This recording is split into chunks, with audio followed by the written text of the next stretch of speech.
दोस्तों, बीजेपी नेता आए दिन कुछ न कुछ विवादित बयान देते ही रहते हैं और ये लगातार 2-3 बीजेपी नेताओं का बयान आपने सुना होगा।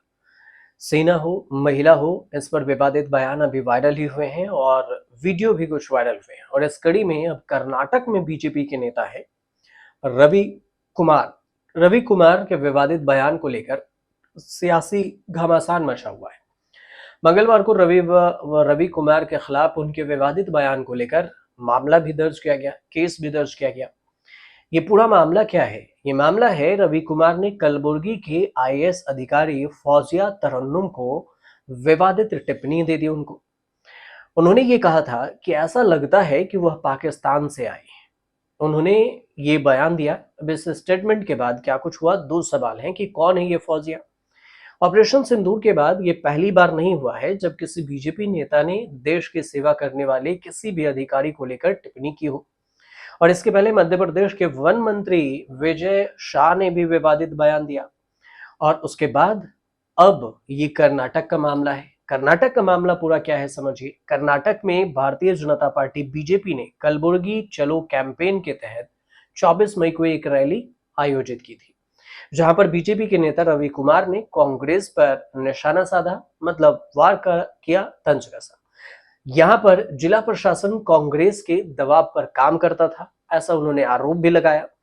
और इसी को लेकर उन्होंने जिला कलेक्टर जो डीएम है उनके कामों की नीतियों पर भी सवाल उठाए।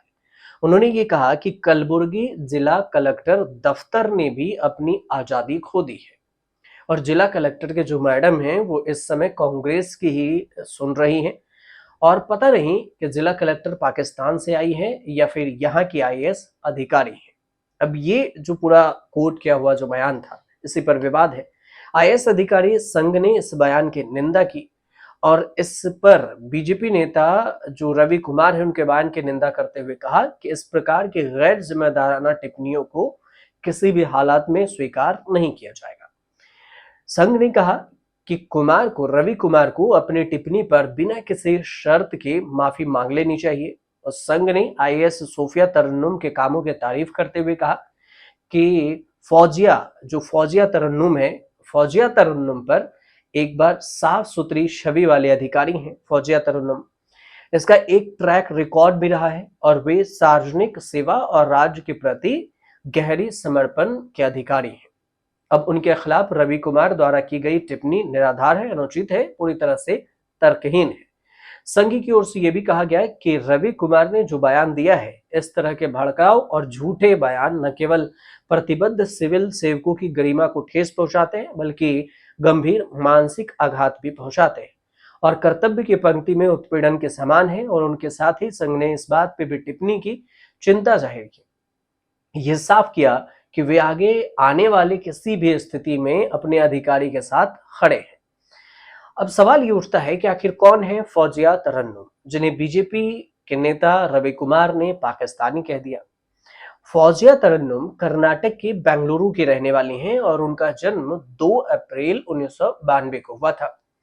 उनकी पढ़ाई लिखाई बेंगलुरु में ही हुई और शुरुआती पढ़ाई बेंगलुरु के bishop cotton girls high school में हुई थी। इसके बाद उन्होंने ज्योति निवास कॉलेज से बीकॉम किया। फौजिया ने फिट क्राइस्ट कॉलेज बेंगलुरु से ही फाइनेंस में एमबीए किया, गोल्ड मेडलिस्ट रही और उनके पास सस्टेनेबल डेवलपमेंट का डिप्लोमा भी है। उन्होंने आईसीएस एनालिस्ट की भी जॉब की हुई है।